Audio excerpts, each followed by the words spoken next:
Bismillahirrahmanirrahim. Assalamualaikum warahmatullahi wabarakatuh. Perkenalkan, nama saya Aidi Lana dari jurusan Teknik Manufaktur Industri Agro NIM 18 TMIA 274 dari tingkat 2. Jadi kali ini saya akan memberikan sedikit penjelasan mengenai apa sih itu sebenarnya logaritma. Ya, langsung saja kita jelaskan apa itu logaritma. Jadi logaritma adalah suatu operasi inverse atau kebalikan dari perpangkatan.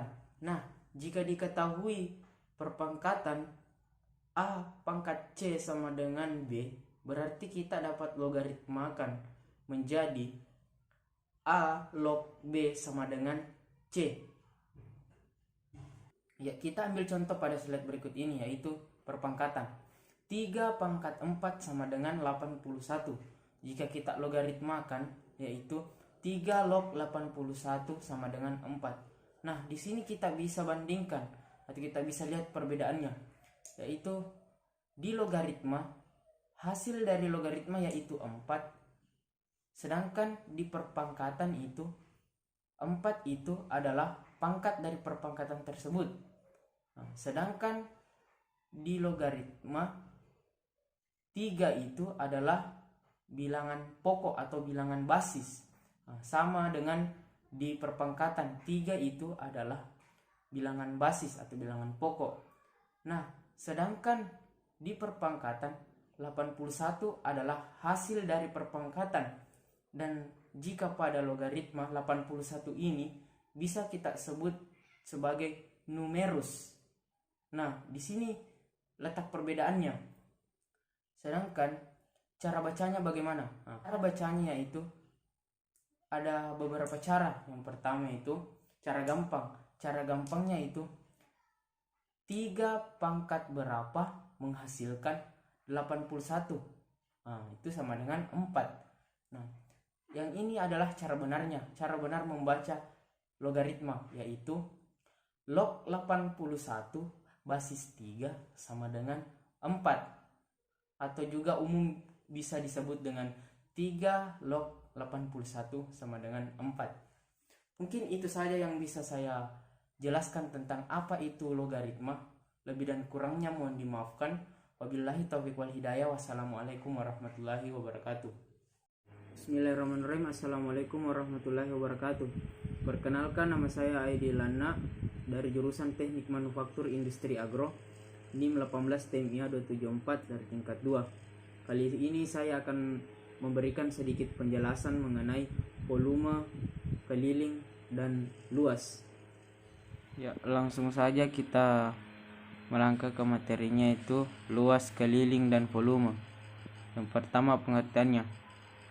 Bangun datar merupakan suatu bangunan geometri yang berbentuk datar sehingga memiliki luas dan keliling suatu bangun. Luas bangun datar adalah banyaknya persegi dengan sisi satuan panjang yang menutupi seluruh bangun datar tersebut. Sedangkan keliling bangun datar adalah jumlah keseluruhan sisi yang dimiliki oleh suatu bangun datar. Rumus bangun datar yang pertama itu persegi, memiliki 4 buah simetri dan 4 buah simetri 4. Rumusnya yaitu luas sama dengan S kali S atau S pangkat 2. Kelilingnya 4 dikali S. Jadi keterangan itu S-nya sisi. Kedua, persegi panjang, memiliki 2 buah simetri putar dan 2 buah simetri lipat. Rumusnya itu pertama luas, panjang kali lebar. Kelilingnya itu 2 dikali panjang ditambah L. Ketiga yaitu segitiga. Pertama, segitiga sama kaki memiliki 1 buah simetri putar dan 1 buah simetri lipat. Segitiga sama sisi memiliki 3 buah simetri putar dan 3 buah simetri lipat. Segitiga sembarang tidak memiliki simetri lipat dan memiliki 1 buah simetri putar. Rumusnya itu luas 1/2 A kali T. Kelilingnya AB ditambah BC ditambah CA. Keterangan A alas, T itu tinggi. Jajar genjang memiliki 2 buah simetri putar dan tidak memiliki simetri lipat.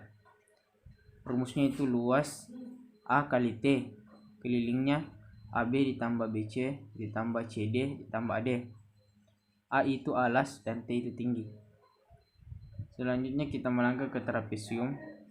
Yang pertama, trapesium sembarang memiliki satu buah simetri putar dan tidak memiliki simetri lipat.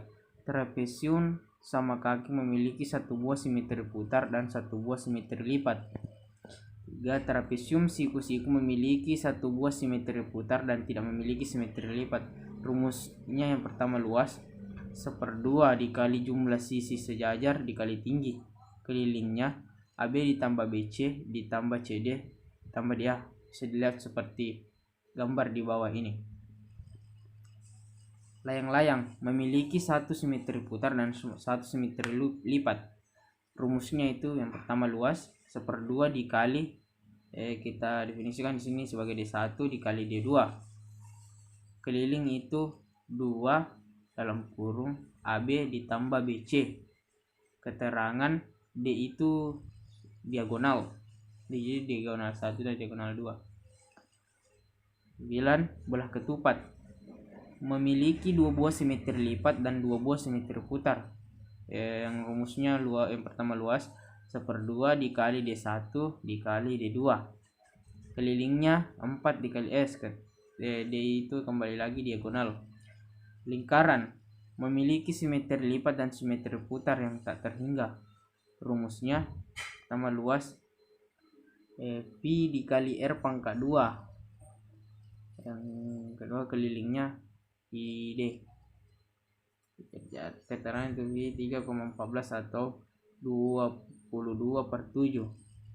D itu diameter dan R itu adalah jari-jari. Pengertiannya, bangun ruang adalah bangun geometri yang membentuk ruang sehingga memiliki volume. Volume merupakan kapasitas atau seberapa banyak ruang yang bisa ditempati dalam suatu objek. Ya, mungkin itu saja yang bisa saya jelaskan pada hari ini. Lebih dan kurangnya mohon dimaafkan. Wabillahi taufiq wal hidayah. Wassalamualaikum warahmatullahi wabarakatuh. Bismillahirrahmanirrahim. Assalamualaikum warahmatullahi wabarakatuh. Perkenalkan, nama saya Aidil Lana dari jurusan Teknik Manufaktur Industri Agro NIM 18 TMIA 274 dari tingkat 2. Ya, langsung saja kita ke slide-nya, yaitu tentang materi volume ruang bangun. Pertama itu pengertian bangun ruang. Bangun ruang adalah bentuk bangun struktur objek di ruang 3 dimensi yang dapat diukur bagian-bagiannya dalam koordinat Cartesius di radius 3, yaitu sumbu X, sumbu Y, dan sumbu Z. Secara sederhana, bangun ruang merupakan objek yang diukur berdasarkan 3 parameter, yaitu panjang yang disebutkan sebagai X, lebar Y, dan tinggi Z. Keberadaannya di ruang 3 dimensi menyebabkan bangun ruang mempunyai volume. Volume bangun ruang adalah banyaknya isi ruang yang digunakan oleh suatu bangun. Satuan yang digunakan yaitu satuan volume, misalnya liters, milimeter, meter, misalnya decimeter pangkat 3 dan sentimeter pangkat 3. Rumus volume bangun ruang. Yang pertama itu volume balok. Rumus volume balok yaitu luas alas dikali tinggi. Luas alasnya adalah lebar dikali panjang, sehingga untuk bisa mendapatkan volume balok, rumusnya volume balok P kali L kali T. Bisa dilihat seperti gambar berikut ini. Yang kedua, kubus. Rumus mencari volume kubus tidak berbeda dengan rumus mencari volume balok. Namun pada bangun ruang kubus, alas dari bangunan kubus merupakan persegi. Jadi pada balok itu alas dari bangunan kubus merupakan persegi, yang rumus mencari luasnya adalah sisi kali sisi. Maka bentuk untuk mencari volumenya adalah sisi kali sisi atau sisi pangkat 3. Bisa dilihat seperti gambar berikut ini. Yang selanjutnya itu prisma tegak segitiga. Prisma tegak segitiga merupakan bangun ruang yang bisa diketahui berapa volumenya dari rumus luas alas kali tinggi. Namun pada alas prisma merupakan bentuk bangun datar segitiga, maka volume prisma tegak segitiga rumusnya itu 1/2 dikali A kali tinggi segitiga kali prisma. Bisa dilihat pada gambar berikut ini. Selanjutnya 5 segitiga. Rumus volume 5 segitiga adalah 1/3 kali luas alas kali tinggi limas. Luas alasnya dapat dicari dengan rumus bangun datar segitiga. Volume 5 segitiga 1/3 dikali dalam kurung 1/2 kali A kali tinggi segitiga kali tinggi limas. Selanjutnya 5 segi 4. Rumus volume 5 segi 4 sama dengan 5 segitiga, namun pada pencarian luas alasnya menggunakan rumus luas persegi, yaitu panjang kali lebar. Volume 5 segi 4 1/3 dikali dalam kurung P kali L kali tinggi limas, seperti pada gambar ini. Selanjutnya itu tabung. Volume tabung yaitu luas alas kaki kali tinggi pada alas tabung yang merupakan bentuk bangun datar lingkaran, maka menggunakan rumus V kali R pangkat 2, sehingga rumus volume tabung yaitu VR pangkat 2 T. Dilihat pada contoh soal berikut ini. Diketahui sebuah prisma alasnya berbentuk segitiga siku-siku dan panjang sisi 6 cm dan 8 cm. Tinggi prisma 12 cm. Hitunglah volume.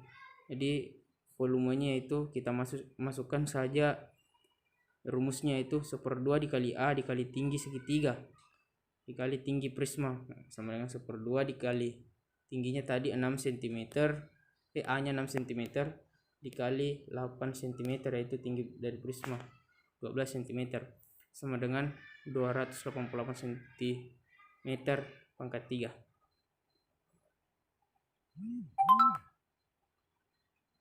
Mungkin itu saja yang bisa saya jelaskan tentang materi volume ruang dan bangun.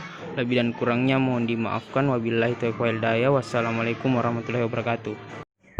Assalamualaikum warahmatullahi wabarakatuh. Perkenalkan, nama saya Aidi Lana dari program studi Teknik Manufaktur Industri Agro dengan NIM 18 TMIA 274 tingkat 2. Kali ini saya akan menjelaskan sedikit tentang apa itu pengukuran sudut. Ya, langsung saja kita ke slide-nya, yaitu tentang penjelasan pengukuran sudut. Pertama, pengertiannya. Sudut adalah bangun ruang yang terjadi jika dua sinar garis memiliki pangkal yang sama. Sinar garis tersebut disebut kaki sudut. Pangkal sinar disebut titik sudut. Pengukuran sudut adalah membandingkan sudut yang akan diukur dengan sudut perbandingan. Sebuah sudut dapat ditempatkan pada sudut yang lain untuk memperoleh bahwa yang pertama lebih kecil, sama atau lebih besar dari sudut yang kedua. Sudut adalah daerah yang dibatasi oleh dua sinar atau garis lurus, seperti pada gambar berikut ini. Tanda menyatakan besarnya sudut yang dimaksud. Sudut terdiri dari beberapa jenis, antara lain sudut 0 derajat, sudut lancip, sudut siku-siku, dan sudut tumpul. Sudut lancip adalah suatu sudut yang dibangun oleh perputaran yang kurang dari 1/4 lingkaran, tetapi tidak sama dengan 0, sehingga besar sudut lancip berkisar 0 derajat dan 90 derajat. Sudut siku-siku adalah suatu sudut yang dibangun oleh perputaran sebesar 1/4 lingkaran, sehingga besar sudut siku-siku adalah 90 derajat. Sudut lurus adalah suatu sudut yang dibangun oleh perputaran sebesar setengah lingkaran, sehingga sudut lurus besarnya 180 derajat. Sudut tumpul adalah suatu sudut yang dibangun oleh perputaran di antara 1/4 lingkaran dan setengah lingkaran, sehingga sudut tumpul besarnya berkisar antara 90 derajat dan 180 derajat. Sudut refleksi adalah suatu sudut yang dibangun oleh perputaran di antara setengah lingkaran dan satu, sehingga sudut refleks besarnya berkisar antara 180 derajat dan 360 derajat. Membandingkan besar dua sudut. Langkah-langkah membandingkan besar dua sudut. Gambaran sudut yang berbeda berikut ini pada kertas kosong. Pada gambar ini dan gambar A dan gambar B. Potonglah kedua gambar sudut tersebut. Himpitkan kedua sudut tersebut dengan salah satu garis saling menempel. Perhatikan gambar berikut ini. Dari gambar di atas dapat disimpulkan bahwa sudut B lebih besar dari sudut A. Mengukur besar sudut. Pengukuran besar sudut dapat dilakukan melalui pengukuran sudut dengan satuan tidak baku dan pengukuran sudut dengan satuan baku. Mengukur besar sudut dengan satuan tidak baku. Pengukuran sudut dengan satuan tak baku dapat dilakukan dengan terlebih dahulu menentukan sudut satuan. Sudut satuan yaitu satuan bagian lingkaran. Dan mengukur besar sudut dengan satuan baku. Besar sudut yang dituliskan dengan satuan derajat. Sudut siku-siku dan sudut lurus. Besar sudut satu putaran adalah 360 derajat. Sudut dalam lingkaran adalah jarum jam yang berputar dari angka 12 menempuh sudut satu putaran atau 360 derajat. Seperti pada contoh soal berikut ini, bisa kita lihat jika sudut baca besarnya adalah 55 derajat, maka tentukan besar sudut A, B, C. Itu jawabannya. Segitiga di atas merupakan segitiga siku-siku yang memiliki besar 90 derajat. Maka untuk mencari besar sudut tersebut adalah dengan cara mengurangi jumlah sudut yang ada pada segitiga dengan jumlah kedua sudut yang diketahui 180 derajat dikurang dalam kurung 50 derajat ditambah 90 derajat sama dengan 35 derajat. Ya. Mungkin itu yang bisa saya jelaskan tentang materi pengukuran sudut. Lebih dan kurangnya mohon dimaafkan. Wabillahi taufiq wal hidayah. Wassalamualaikum warahmatullahi wabarakatuh. Assalamualaikum warahmatullahi wabarakatuh. Perkenalkan, nama saya Aidil Lana dari program studi Teknik Manufaktur Industri Agro dengan nomor stambuk 18 TMA.74. Kali ini saya akan menjelaskan sedikit tentang geometri dan segitiga.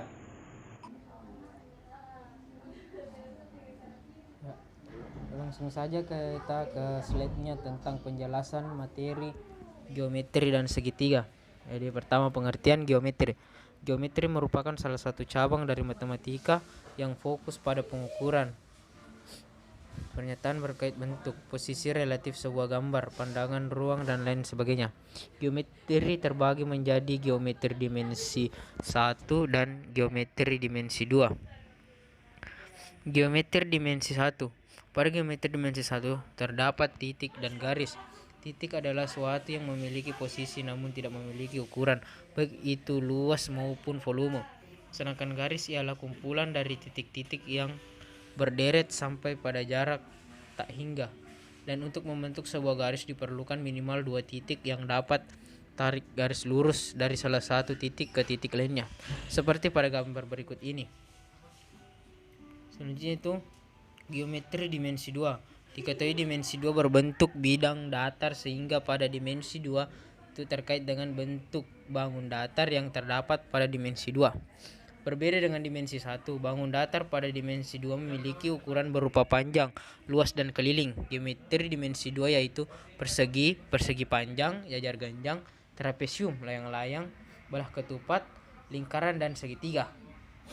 Nah, kita kembali ke pengertian segitiga. Segitiga adalah bangun datar yang dibatasi oleh 3 buah sisi dan mempunyai 3 buah titik sudut. Segitiga dapat dibentuk dengan menghubungkan 3 titik pada bidang yang sama dengan syarat bidang tersebut tidak sejajar. Jenis-jenis segitiga. Segitiga berdasarkan panjang sisi-sisinya. Segitiga sembarang. Adapun pengertiannya itu segitiga sembarang adalah segitiga yang sisi-sisinya tidak sama panjang, seperti gambar berikut ini. Kedua, B itu segitiga sama kaki. Nah, segitiga sama kaki ini mempunyai 2 buah sisi yang sama panjang. Contohnya pada gambar berikut ini, bisa dilihat di slide. Selanjutnya itu segitiga sama sisi adalah segitiga yang memiliki 3 buah sisi yang sama panjang dan 3 buah sudut sama besar. Bisa dilihat pada slide berikut ini atau pada gambar berikut ini. Selanjutnya itu segitiga berdasarkan besar sudut-sudutnya. Pertama itu segitiga lancip adalah segitiga yang besar sudutnya antara 0 derajat dan 90 derajat. Nah, contohnya pada gambar ini. Segitiga tumpul adalah segitiga yang salah satu sudutnya tumpul. Bisa dilihat pada gambar berikut. Dan selanjutnya itu segitiga siku-siku adalah segitiga yang besar sudutnya 90 derajat. Nah, contohnya pada gambar berikut ini. Rumus luas segitiga yaitu L sama dengan 1/2 A kali T. Di keterangannya itu L adalah luas segitiga, A adalah segitiga, T itu tinggi segitiga. Nah, kita ke contoh soal berikut ini. Contoh soal geometri segitiga. Jika sebuah segitiga memiliki alas 10 cm dengan tinggi segitiga 7 cm, hitunglah luas segitiga. Maka jawabannya itu kita ambil dulu L, yaitu luas segitiga. Kita kembali ke rumusnya pada rumus di atas. Luas segitiga 1/2 dikali A kali T dengan 1/2 kali A nya itu 10 dan T nya itu 7 cm. Jadi 10 dikali 7 cm sama dengan 35 cm pangkat 2. Ya, mungkin itu saja yang bisa saya jelaskan sedikit mengenai geometri dan segitiga. Lebih dan kurangnya mohon dimaafkan. Wabillahi taufiq wal hidayah. Wassalamualaikum warahmatullahi wabarakatuh. Assalamualaikum warahmatullahi wabarakatuh. Perkenalkan, nama saya Edi Lana dari program studi Teknik Manufaktur Industri Agro dengan NIM 18 Temia 274. Kali ini saya akan menjelaskan tentang persamaan sederhana. Pengertian persamaan. Persamaan merupakan suatu pernyataan matematika dalam bentuk simbol yang menyatakan bahwa dua hal adalah persis sama. Seperti X ditambah 3 sama dengan 5, yang menyatakan bahwa nilai X sama dengan 2. Persamaan dapat digunakan untuk menyatakan kesamaan dua ekspresi yang terdiri dari satu atau lebih variabel. Persamaan sederhana merupakan suatu pernyataan bahwa dua hal sama dalam bentuk paling sederhana. Persamaan dapat dikelompokkan berdasarkan jenis operasi dan kuantitas yang dilibatkan, seperti persamaan pangkat sederhana, yaitu suatu persamaan yang ruas kiri dan ruas kanan terdiri dari satu bilangan real yang salah satu atau keduanya mempunyai pangkat yang mengandung variabel yang bentuk seperti pada slide berikut ini. Metode persamaan sederhana yang pertama itu menggunakan urutan operasi dibagi menjadi dua, yaitu ketahui urutan operasi. Urutan operasi adalah bagian dalam tanda kurung atau eksponen, perkalian, pembagian, penjumlahan, dan pengurangan. Selanjutnya itu tanda kurung. Tanda kurung menunjukkan bahwa bagian di dalamnya harus dihitung secara terpisah dengan ekspresi yang berada di luar tanda kurung, tak bersebelahan. Selesaikan soal perkalian dalam persamaan. Lanjut ke pembagian. Selanjutnya lakukan penjumlahan apapun yang ada dalam persamaan. Bisa mengerjakan dari kiri ke kanan, tetapi akan lebih mudah untuk menjumlahkan angka yang mudah dijumlahkan terlebih dahulu. Langkah selanjutnya itu langkah terakhir dari urutan operasi adalah pengurangan. Periksa persamaan Anda. Seharusnya persamaan Anda sudah disederhanakan dalam bentuk paling sederhana. Akan tetapi, jika persamaan mengandung satu variabel atau lebih, pahami bahwa variabel tidak perlu dikerjakan. Selanjutnya itu menyederhanakan persamaan yang kompleks. Langkah-langkahnya itu jumlahkan bagian-bagian yang memiliki variabel sama, bagian-bagian yang memiliki variabel eksponen yang sama atau variabel yang sama dapat dijumlahkan, dikurangkan seperti angka biasa. Langkah selanjutnya, sederhanakan pecahan angka dengan membagi atau mencoret faktor-faktornya. Pecahan-pecahan yang hanya memiliki angka dan tidak memiliki variabel pada bagian pembilangan dan penyebutnya dapat disederhanakan dengan beberapa cara. Dengan menganggap pecahan sebagai soal pembagian dan bagilah penyebutnya dengan pembilangannya. Selain itu, faktor perkalian yang muncul pada pembilangan dan penyebut dapat dicoret. Dan seterusnya itu langkahnya selanjutnya itu pada pecahan variabel. kalikan bagian dalam tanda kurung dengan konstannya.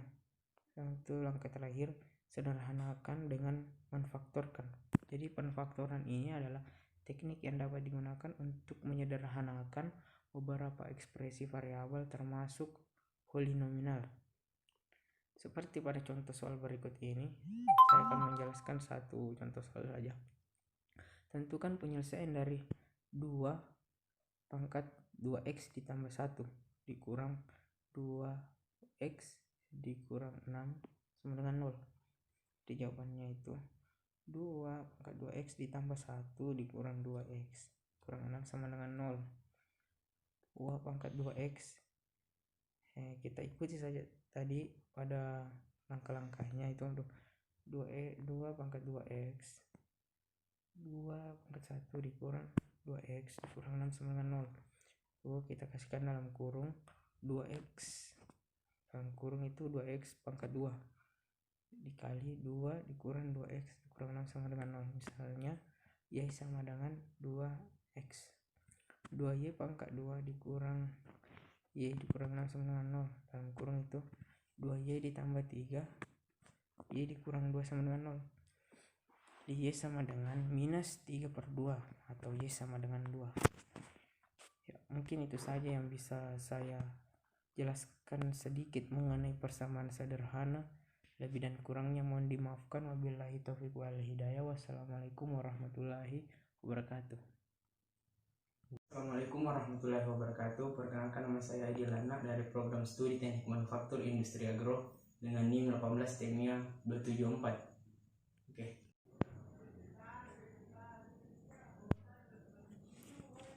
Kali ini saya akan menjelaskan tentang pengantar trigonometri. Pertama-tama kita ke pengertiannya. Pengertian trigonometri. Trigonometri berasal dari dua kata, yaitu trigos yang berarti segitiga dan metros yang berarti ukuran. Jadi trigonometri adalah hal-hal yang mengenai ukuran-ukuran segitiga. Ukuran-ukuran tersebut adalah ukuran sisi dan ukuran sudut-sudutnya. Seperti pada gambar berikut ini, itu perbandingan trigonometri. Bisa dilihat pada rumus berikut ini, sin x sama dengan depan per miring sama dengan d per mi. Jadi cos x itu samping per miring sama dengan sa per mi. Ya, bisa dilihat kaitannya dengan di atas.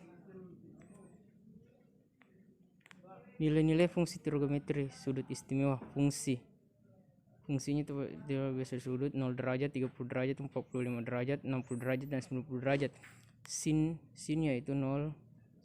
Kalau 0 derajat itu sinnya 0. Begitupun selanjutnya 30 derajat sinnya 1/2, 45 derajat itu sinnya 1/2 akar 2, dan 60 derajat itu sin 1/2 akar 3, dan 90 derajat itu sinnya 1. Kalau dilihat dari cos, 0 derajat itu cos 1, 30 derajat itu 1/2 akar 3. Kalau sudutnya 45 derajat berarti cosnya itu 1/2 akar 2.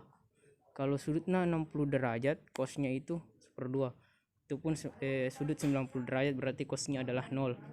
Begitupun dengan tan, 0 derajat itu tannya 0, dan 30 derajat itu tannya 1/3 akar 3.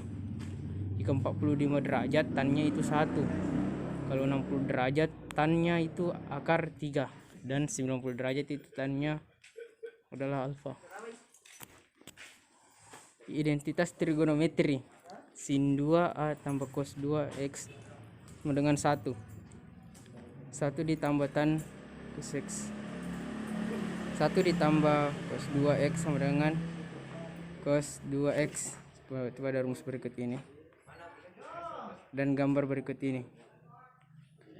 Dari suatu segitiga siku-siku selalu berlaku prinsip Pythagoras, yaitu a pangkat 2 ditambah b pangkat 2 sama dengan c pangkat 2.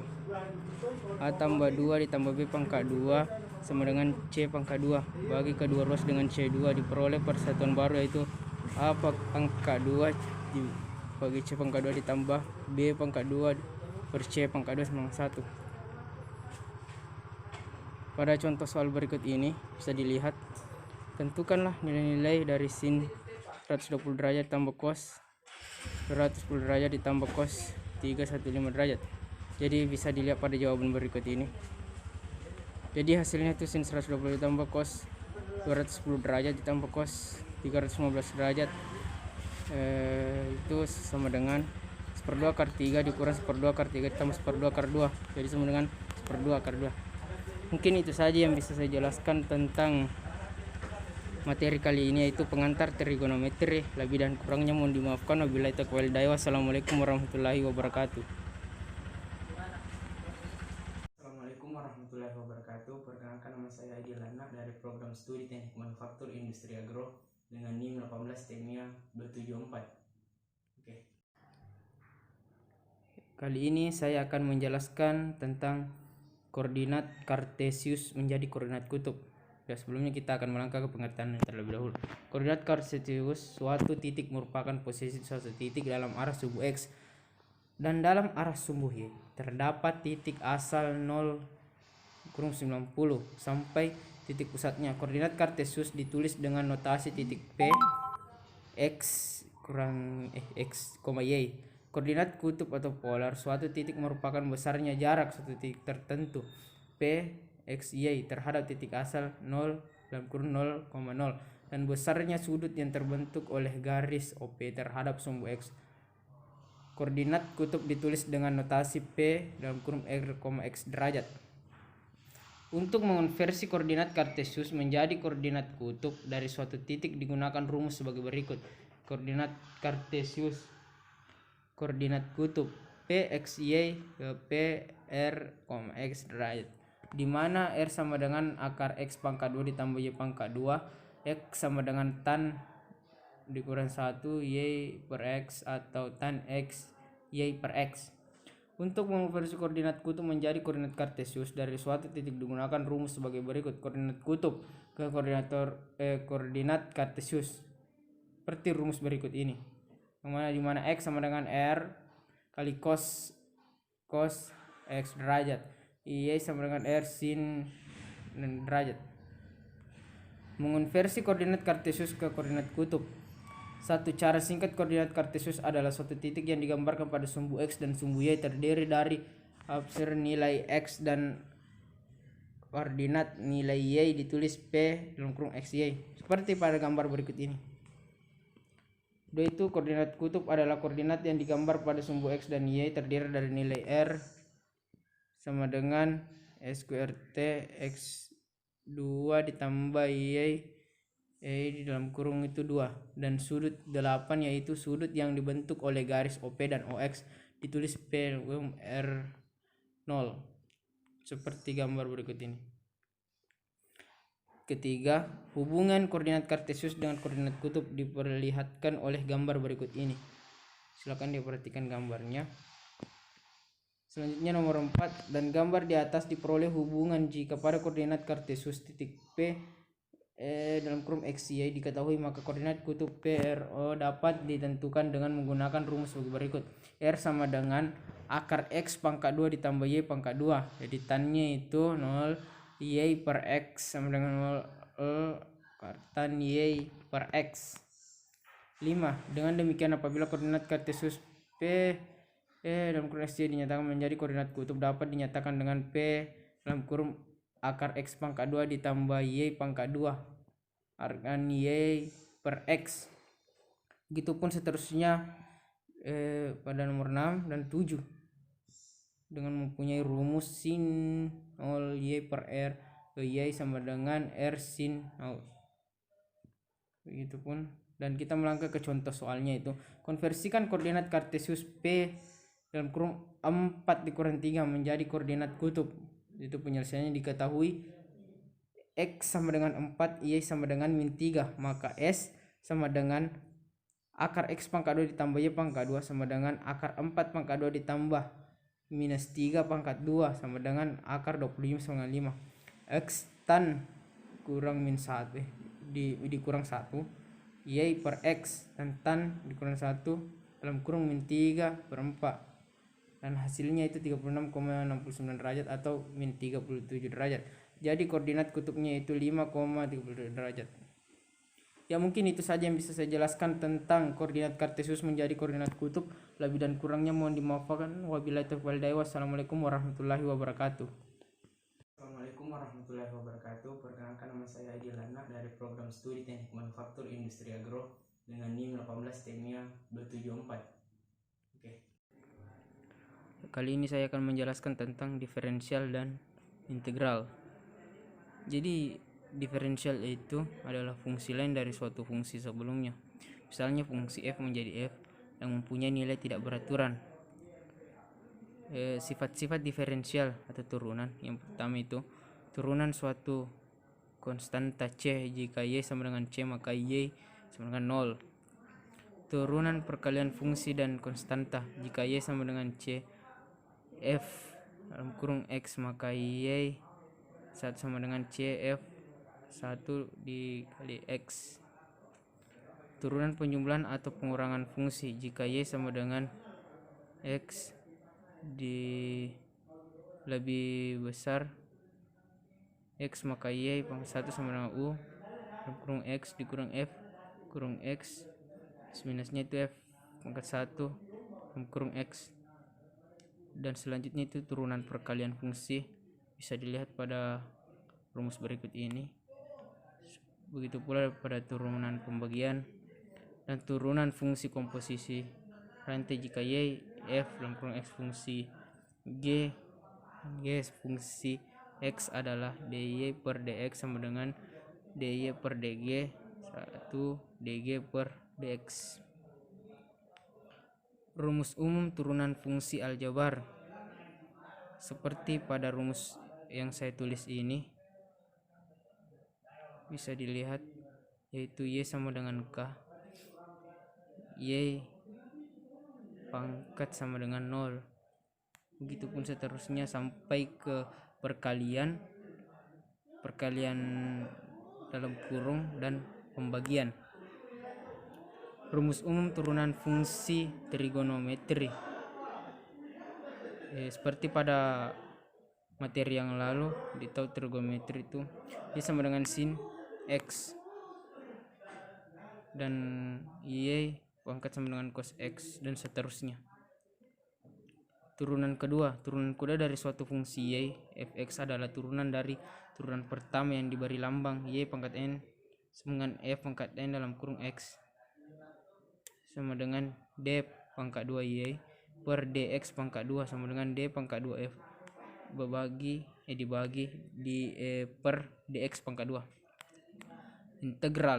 Integral adalah sebuah konsep penjumlahan secara berkesinambungan dalam matematika dan bersamaan dengan diferensiasinya, yaitu diferensiasi adalah satu dari dua operasi utama dalam kalkulus. Integral terdiri dari integral tertentu dan integral tak tentu. Integral tentu dinotasikan seperti pada rumus berikut ini, di mana f adalah suatu fungsi dari variabel x dengan interval a b. Seperti pada gambar berikut ini bisa dilihat. Integral parsial menggunakan rumus sebagai berikut. Bisa dilihat rumusnya.